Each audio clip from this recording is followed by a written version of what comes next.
The night my parents told me I wasn't their problem anymore, I had two daughters asleep in car seats and $43 in my wallet. I remember the amount precisely because I had counted it at a red light, the way you count things when your brain is trying to stay useful while the rest of you is coming apart. My name is Edward Conlon. I'm 38 years old, and by the time this story is over, you're going to understand why the $100 million was never really the point. But let me take you back to where it started. Because what happened on my parents' porch in October 2010 was the first domino in a line that took 14 years to fall completely. And when it finally did, it fell in front of 300 people on a Tuesday afternoon in the Texas Hill Country. And my parents were right there to watch every inch of it. My wife's name was Laura Conlon, born Laura Whitfield, from a ranching family in Fredericksburg, Texas. She was 27 years old when she died on October 3, 2010, from a brain aneurysm that announced itself at 6:48 in the morning while she was making oatmeal in our kitchen in San Marcos, Texas. She was here, and then she wasn't. No warning, no preparation, no last conversation that we knew was the last. We'd been married 4 years. Our daughters, Grace, who had just turned 3, and May, who was 14 months old, were still asleep in their room when it happened. Grace knew something was wrong because of the sound I made when I found Laura on the kitchen floor. That sound is the one thing I'm grateful she doesn't remember. I was 24 years old. I had a construction estimating job that paid $41,000 a year. I had a rented house with 17 days left on the lease. I had two daughters who needed feeding every few hours, and a grief so total it felt structural, like it was load-bearing, like removing it would bring the whole building down. I had no life insurance. We were young. We thought we had time. The hospital released me at 2 o'clock in the afternoon with a folder of paperwork and the phone number of a grief counselor, who I never called because I couldn't figure out which hour of the day to fit that into. I sat in the hospital parking lot for 45 minutes. Then I drove to my parents' house. My parents, Dennis and Carol Conlon, lived in a brick colonial on a cul-de-sac in the Canyon Lake area, about 40 minutes from San Marcos. Dennis was 54 at the time, retired early from a career in municipal water management. Carol was 52, worked part-time doing bookkeeping for a local insurance office. They had a 4-bedroom house with 2 of those bedrooms empty. My younger sister Kristen had moved to Austin 2 years earlier. I want to be precise about this, because some people, when they hear a story like mine, assume the parents must have been monsters all along. Mine weren't. Not exactly. They were the kind of people who were generous when it was comfortable and scarce when it wasn't. They loved in the way that some people love, conditionally, proportionally, with an invisible ledger running in the background that they would have sworn didn't exist. I pulled into their driveway at 3:15 p.m. on October 3, 2010. Grace was awake in the back seat, quiet in the way she'd been since the hospital parking lot. May was asleep. I went to the door and knocked, and my mother opened it with a dish towel over her shoulder and looked at my face and knew. She knew, and she still stepped outside rather than in. I told her Laura was gone. I told her about the aneurysm. I told her about the lease ending. And then I asked, and I want to be clear, I asked because I needed her to understand that this was a request, not an assumption. If the girls and I could stay with them while I sorted out what came next. My mother looked at the car, then at me, then at the car again. Ed, she folded the dish towel. Your father and I, we're not set up for this right now. We just got into a routine, and 2 small children. Mom. The words came out quieter than I felt. Laura died this morning. I know, sweetheart, I know, and it's terrible. But we raised our kids. We paid our time. Your father's blood pressure. 3 weeks. 2 weeks. I just need a floor and I'll figure it out. She looked at the dish towel. My father appeared at the door behind her. He looked at me. He looked at my mother. He did not look at the car where his grandchildren were sitting. My father's answer came with the particular cruelty of a man who believes he's being reasonable. It's not a good time, son. You're a grown man. You'll figure it out. And my mother added, we can't be your rescue every time life gets hard, Edward. Every time. As though I had a history of showing up at their door, as though this was a pattern and not the worst morning of my life. I stood there on that porch for a moment longer than I should have, waiting. I can see that now, for one of them to change their mind. to look past me at those two little girls and be moved by something more than inconvenience. They didn't. I walked back to my car. I buckled myself in. Grace asked where we were going. Grandma and Grandpa Whitfield, I told her. She asked if they had horses. Yes. She accepted that, turned, and looked out the window. I drove 40 miles south on US 290 toward Fredericksburg, toward the Whitfield place, and I want to be honest, I didn't call ahead because I didn't know what to say. I had just watched one set of grandparents decide my daughters weren't worth the inconvenience. I wasn't prepared to find out the score was 2 for 2. I pulled onto the Whitfield property at 5:40 p.m. as the October light went gold over the cedar and live oak.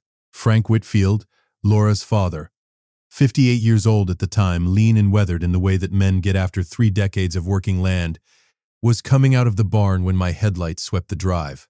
He stopped. He looked at the car. He came toward me before I even opened the door. I got out. I didn't know how to start. He took one look at my face and said, "Ed." Just my name, the way people say it when they already know. "She's gone, Frank." He put his hand on the back of my neck the way fathers do, or the way some fathers do, and he held it there for a moment without saying a word. Then he pulled back, looked at the car, and said, "Get those girls inside. Norma's got dinner on. Get those girls inside." 4 words, no conditions, no speech about routines or blood pressure or what they'd signed up for.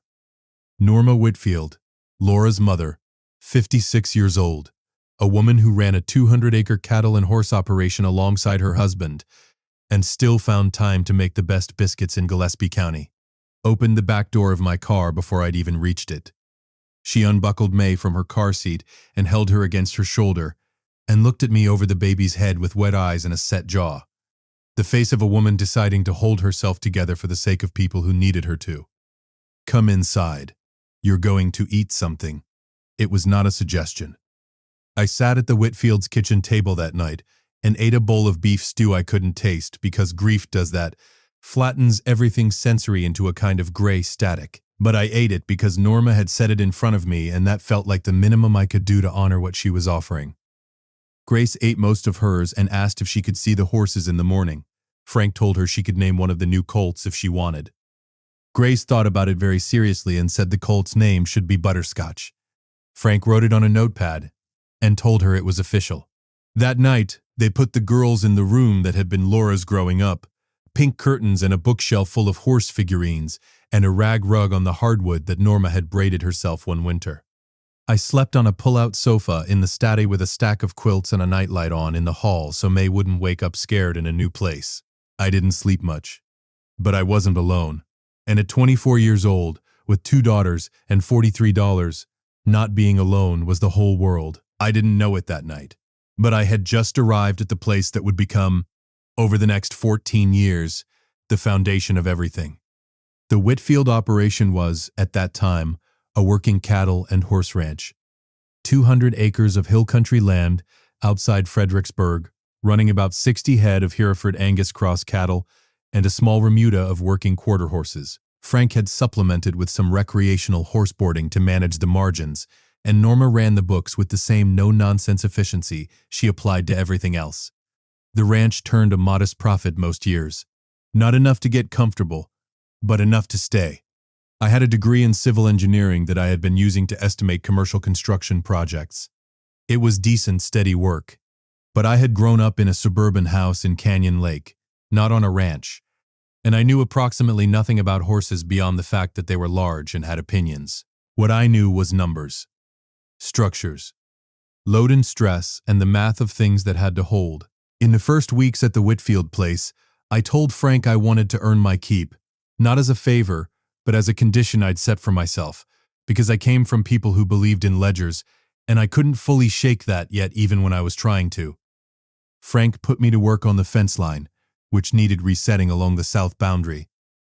Straightforward physical labor, the kind that keeps your body busy while your mind is doing something else. Grace adapted to ranch life with a speed that still amazes me. She was 3, resilient in the way only small children can be, because they live entirely in the present tense, and the present tense at the Whitfield place was horses, dogs, biscuits, and a grandmother who had more patience than I would have believed possible. May was too young to understand what had changed. To her, Norma was simply the warm arms that were always there. I want to be careful here, because I know how this sounds. Two grieving little girls take to a ranch and find a new family. It's easy to tell that as a soft story, but it wasn't soft. Every night for the first year, I got the girls to sleep and then sat outside on the porch steps and carried a weight that I wouldn't wish on anybody. I missed Laura in the specific physical way you miss a person who was supposed to be there for every ordinary thing. The school forms, the bedtime negotiations, the dinners, not just the big moments, the Tuesday mornings. What the Whitfields gave us was not a replacement for any of that. They couldn't replace Laura, and they never tried to. What they gave us was structure when we had none, and presence when we needed it, and the quiet, consistent message that we were worth showing up for. My parents called twice in the first 6 months. The first call was my mother checking in the brief, slightly guilty way of a person who knows they made a wrong choice but hasn't quite admitted it to themselves yet. The second call was my father asking whether I'd found a new place yet. The question framed in a way that made it clear the subtext was, "When are you going to stop being a problem?" I told him I was figuring it out. He said that was good. We hung up. Over the next 3 years, my parents made occasional appearances, holidays, Grace's birthday in year 2, a brief visit when May started walking. They were pleasant enough. They asked the right questions. They brought appropriate gifts. And every time, there was a studied quality to their warmth, as though they had rehearsed being the kind of people who showed up rather than actually being them. I never said this out loud. I just noticed it the way you notice a structural crack. Not urgent, not dramatic, just evidence of something running underneath. The Whitfields noticed it too. Norma said nothing, ever, about my parents. Not one word. Not one eyebrow raise. That restraint was itself a form of grace. 3 years after Laura died, in 2013, Frank sat me down at the kitchen table one Sunday morning after the girls had gone out to the paddock with Norma. "I want to talk to you about the land." He spread out a legal plat on the table, the 200-acre survey, the boundary lines, the soil classifications. He explained that he and Norma were getting older, that the ranch needed a plan, and that the plan he and Norma had agreed on was this: if I was willing to commit fully, to take the operation over, bring my engineering background to the business side, and grow it deliberately, he would begin the process of transferring operational authority to me now, with full ownership to vest over 10 years. "We're not giving it away," Frank said, with the directness of a man who thinks sentiment is fine, but clear terms are better. "You take on the mortgage note and the operating liability, but we'll be here, and the land is yours to build on." I looked at the plat for a long moment. You'd take on the mortgage and the operating liability. That was a real offer. Not charity. Partnership. With stakes on both sides. "Why me?" I asked. Not falsely modest. Genuinely asking. Frank looked at me the way he'd looked at me that first night in the driveway. "Because Laura saw something in you, and because I've watched you for 3 years, and you work hard, you're honest, and you don't run from things that are difficult." A pause. "Also, Grace named that colt Butterscotch, and it stuck, and I figure anyone connected to that decision has some commitment to this place." I laughed. First real laugh in longer than I could track. "Okay, let's build something." Building something turned out to be a 14-year project, which in hindsight makes complete sense, because anything worth building takes longer than you think and costs more than you planned, and there is always a moment somewhere in the middle where you seriously consider whether the whole enterprise was a mistake. Mine came in 2016. By then, I had been running the Whitfield operation, which I'd quietly begun calling Conlin Whitfield Ranch in the operating documents, with Frank's blessing, for 3 years. I'd used my engineering background to redesign the water infrastructure, adding a rainwater harvesting system that reduced our irrigation costs significantly and improving the stock tank layout across the south pasture. I'd grown the horse boarding from 6 stalls to 18, adding a dedicated training arena on the north end of the property. The cattle herd had grown to 90 head. Revenue was up 40% over 2013 baseline. What I'd also done, quietly and carefully, was start breeding quarter horses for performance, specifically cutting and reining. The hill country has a long tradition of working horse events, and the performance quarter horse market when you know the bloodlines and you're patient, can be extraordinarily profitable. I knew the bloodlines. Frank had taught me. I was patient because I didn't have a choice. The crisis in 2016 was operational. A drought that hit Gillespie County hard enough that the hay market tripled overnight. We lost 12 head of cattle to heat stress, and the bank called to discuss the operating line of credit in terms that were not a discussion. I was 30 years old, 2 girls in elementary school, and staring at a spreadsheet that told me I was 6 months from not being able to make payroll. Frank and Norma sat at that same kitchen table, and I spread that spreadsheet out the same way Frank had spread the plat 3 years earlier and told them exactly where we stood. Frank looked at the numbers. Norma looked at me. "What do you need?" Frank said. "Time. And about $80,000 in bridge capital to get through the hay season and restructure the feed contracts." "Where are you going to get it?" "I have a plan. But I need to know you're both okay with more risk before I move forward." Frank looked at Norma. Norma looked at Frank. Something passed between them that had no words in it. Then Frank looked back at me. "We're in this together. What's the plan?" The plan was a calculated risk. I had a 4-year-old quarter horse stallion. Registered name High Point Ranger, call name Ranger, out of a breeding line I'd been quietly developing since 2014. Ranger had won 2 NRHA reining events as a 3-year-old and had the bloodlines in the movement to be a serious breeding prospect. I hadn't listed him as a stud because I'd planned to wait until he had more competition record. The drought changed the math. I listed Ranger for performance sales at a regional equine sale event in San Antonio that September. I drove him there myself, Grace riding in the passenger seat at 10 years old, with a hand-lettered sign she'd made that said, "Go Ranger," which I made her keep in the truck because I felt it might undercut the professional atmosphere. Ranger sold for $340,000 to a buyer from the King Ranch operation in Kingsville. We made payroll. We paid down the operating line. We survived the drought year. And I sat in that truck outside the sale barn for a moment after the check cleared and thought about what my father had said to me in 2010. "You're a grown man. You'll figure it out." He meant it as a dismissal. It had turned out to be accidentally accurate. Between 2016 and 2022, the ranch grew in ways I hadn't fully projected when I drew up the 10-year plan.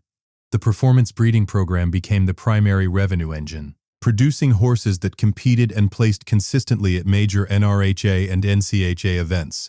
That's the National Reining Horse Association and the National Cutting Horse Association, 2 of the premier performance horse circuits in the country. A placing horse in those circuits doesn't just win prize money. It builds a bloodline reputation that multiplies stud fee and offspring sale value over years. By 2020, the ranch, now formally titled Conlin Whitfield Performance Horses LLC, had a waiting list for breeding contracts and had produced 3 horses that sold above $400,000. Frank and Norma stayed in the house on the property. That was always the arrangement. The land transferred to me on schedule in 2023, per the original agreement, with the farmhouse reserved for their lifetime occupancy. Frank's health had begun to slow by then. Nothing dramatic, but the knees and the back that come with decades of ranch work were making themselves known. Norma was still sharp as a fence wire and ran the breeding records with the same precision she'd always applied to everything. Grace, now 16 in 2023, had grown up on that land and worked it with a confidence that still made me catch my breath sometimes. The way she moved around horses, calm and certain, like she'd been born to it. May, 14, was quieter about the ranch but equally absorbed in it. She developed an interest in the genetics and data side, tracking bloodline performance metrics with a spreadsheet's precision that I could only describe as unsettlingly good at 14. Laura would have loved watching this, I thought sometimes.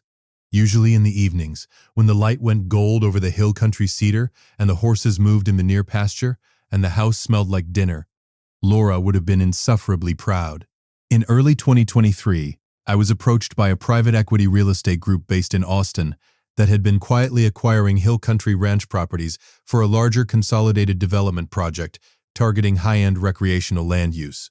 Think luxury outdoor resort, equestrian retreat, that category of project that the Texas hill country has become increasingly attractive for due to proximity to Austin and San Antonio. The first approach was informal, a phone call from a broker I'd met at a Fredericksburg chamber event the year before. He told me there was buyer interest in hill country horse operations with existing infrastructure and wanted to know if I'd be open to a conversation. I told him I'd listen.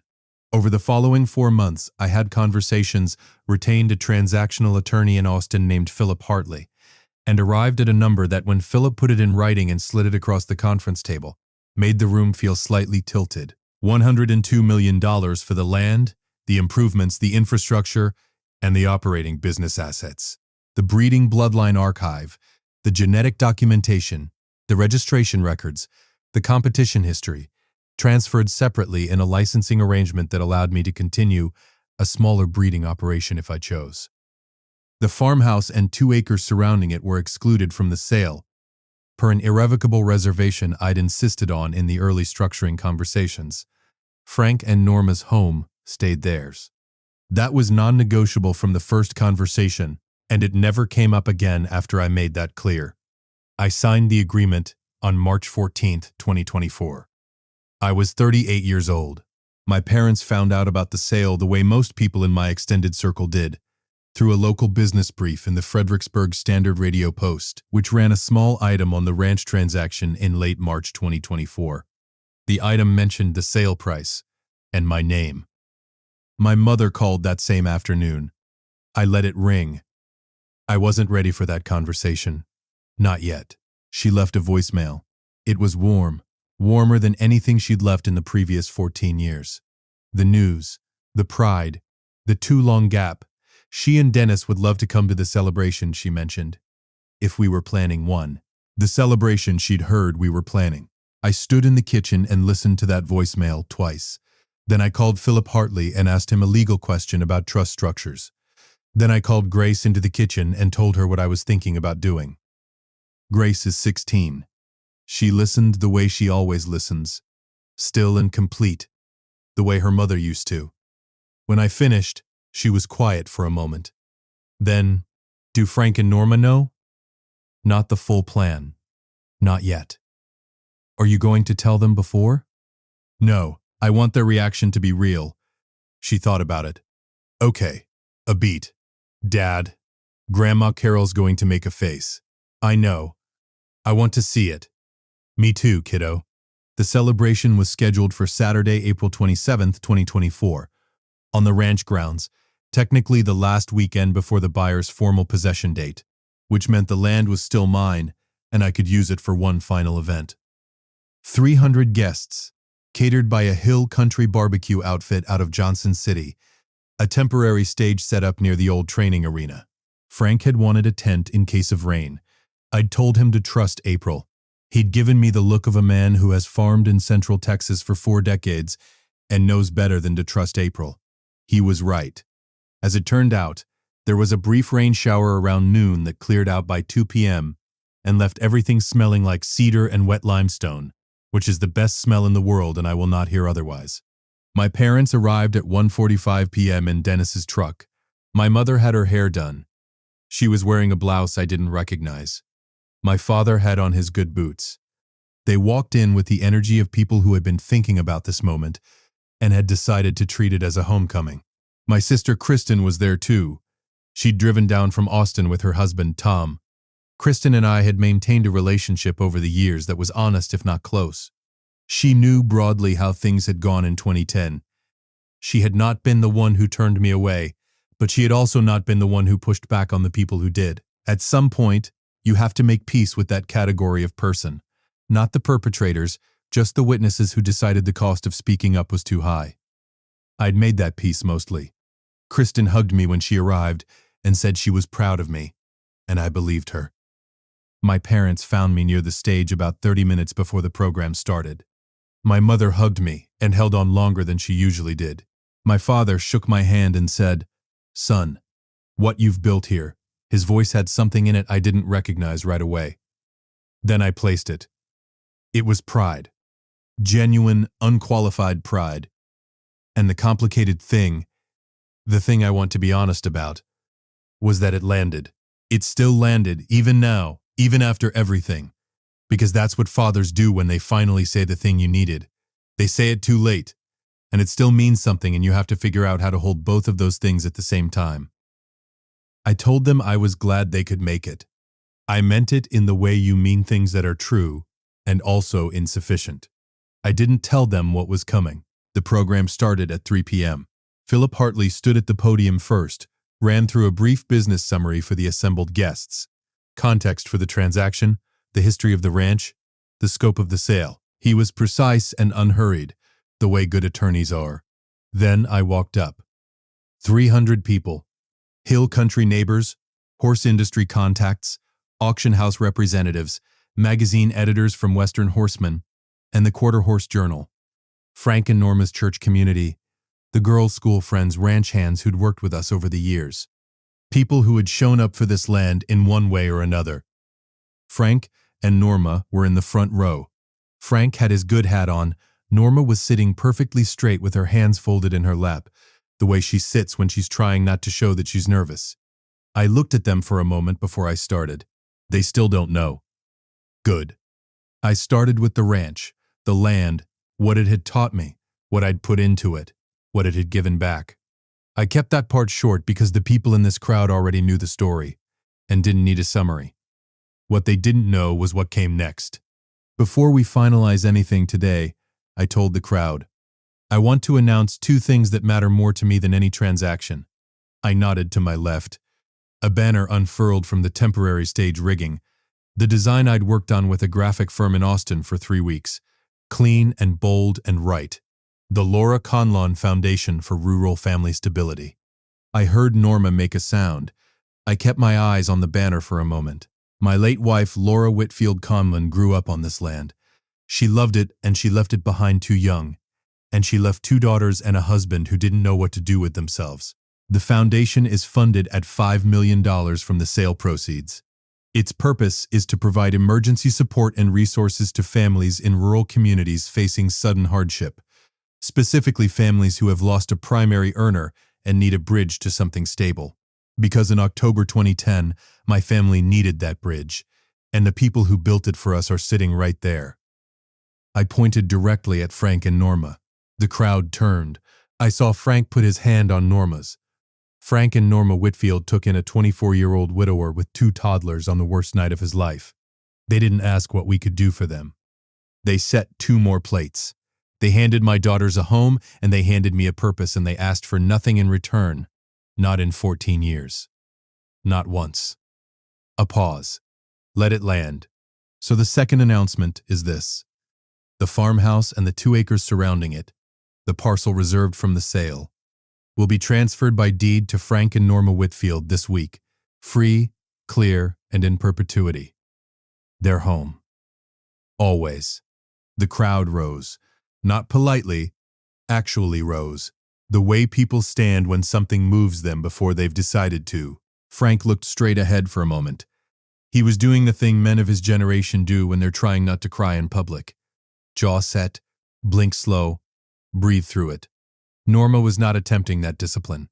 She was crying freely, and I loved her for it. I found their eyes and held them for a moment. Thank you. It's not enough. It's what I've got. I want to tell you about a specific detail in my peripheral vision during that applause, because it's the part of the story that people come for, and it earned its place. My parents were standing about 15 feet to the left of the stage. I could see them without looking directly at them. My mother's face had done something complicated. She had arrived at this event with the expression of a woman who expected to be welcomed into a success story she could claim adjacency to. The expression had moved, during the part about October 2010, during the part about 2 plates being set, during the part about Frank and Norma, through several phases that I can only describe as a controlled demolition. Slow, then faster, then a settled kind of stillness that wasn't peace. My father looked at the stage, then at Frank and Norma receiving the crowd's applause, then at the banner with Laura's name on it, then at me. I held his gaze for exactly as long as felt honest. Then I looked back at Frank and Norma, because they were the ones who deserved my eyes. After the applause settled, I stepped to the microphone one last time. Family, quietly, into a crowd that had gone still, is not who shares your name. It's who shows up when showing up is the only thing that matters. The night my daughters and I arrived on Frank and Norma's porch, they didn't evaluate whether we were a burden. They just opened the door. A beat. I've spent 14 years trying to deserve that. I stepped back. The program concluded. My mother found me near the catering tables about 40 minutes later. She'd clearly been working up to the approach. I'd seen her circling at a distance for a while, recalibrating. She started with, "That was a beautiful tribute to Laura. Thank you." A pause. "Edward, I want you to know, your father and I think about that time. We think about what we should have." "Mom," I kept my voice level. "I'm not angry at you. I want you to understand that." I meant it. The anger had burned down to something quieter and more permanent over 14 years. Not forgiveness exactly. Not bitterness exactly. Just clarity. What you did in 2010 told me something true about what I could count on, and I built my life from what I actually had, not from what I wished I had.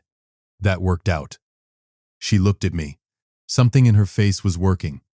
She tried once more, quieter this time. "The girls, could there be a way to know them better? Now?" It was the right question. 14 years too late and still the right one. "That's up to them. Grace is 16 and May is 14. They have their own opinions about what they want. If you want a relationship with them, you ask them directly." "Not me." She nodded. Twice. The nod of a person accepting terms they know they have no standing to negotiate. My father came over and stood beside her. He looked at me for a long moment. Then the words came, slow and deliberate. "I was wrong. In 2010, what we did was wrong." 6 words. 14 years in the making. I let them sit for a moment because they deserved to sit. I know you were." That was enough. Not a reconciliation, not a repair, but an acknowledgement witnessed by nothing but the two of us, that what happened was real and he knew it. That mattered to me in a way I hadn't fully expected. I want to step back from the personal and say something that I think this story earns the right to say. There is a category of people in the world who measure their generosity against what it costs them. To them, helping someone is a transaction. I extend something, I am owed something, and if the balance doesn't work out in my favor, I don't extend it. My parents were this kind of people. Not cruel, not malicious, just transactional. When I showed up at their door in 2010 with 2 daughters and nothing, they ran the numbers and decided I didn't pencil out. And then there is the other category, the Frank and Norma Whitefields of the world. People who operate from a different set of premises entirely. To them, a person in need is simply that, a person in need. The calculation is not what do I get, it's what does this person need and can I provide it. The debt runs in one direction, not from the helped to the helper, but from the helped to the world, to be paid forward when the opportunity comes. That is a different way to live. It is also, as it turns out, what actually builds a life worth living. Frank and Norma didn't take us in so that one day I would sell a ranch for $100 million and give them a house. They didn't take us in because they expected anything. They did it because 2 little girls and their wrecked father needed somewhere to go, and they had somewhere to offer. The return was never the point. The deed to that farmhouse was not a reward. It was a recognition. The only language I had for you changed everything was here. This is yours. You should have it. Norma called me the morning after the celebration, before I'd even had coffee. She'd been up early. She's always up early. Always will be. Edward. Her voice had that morning quality, direct and warm. The house. Yes, you didn't have to do that. I know. But you did. Yes. A long pause. Then, Laura would have liked watching you figure all this out, you know. I had to take a breath before I answered that. Yeah. I think she would have given me a hard time about it, too. Norma laughed. The specific laugh of someone who knew Laura Whitfield from birth and recognized the accuracy of that statement completely. She would have. Lord, she would have. By June 2024, the sale had fully closed. The buyer's development team had moved onto the property. The training arena I'd built in 2015 was already scheduled for renovation into a boutique equestrian facility. The cattle pens were coming down. The land was becoming something else, which was the deal, and I'd made my peace with it. Frank and Norma were in their house, which was now legally and irrevocably theirs. Frank had finally let the orthopedist address his knee. He walked without the hitch for the first time in 3 years and spent a full morning in May demonstrating this to Grace by walking from the barn to the fence line and back without stopping, which Grace timed on her phone and reported to me with complete seriousness. May had submitted a proposal to the Laura Conlon Foundation's first grant cycle, not for herself, but as a volunteer researcher who wanted to help identify qualifying applicants in Gillespie and Kerr counties. She was 14. The foundation's executive director, a woman named Susan Park who I'd recruited from a nonprofit in San Antonio, called me after their first meeting and said, "Your daughter is going to run this organization someday. I'm telling you now." I told her I knew.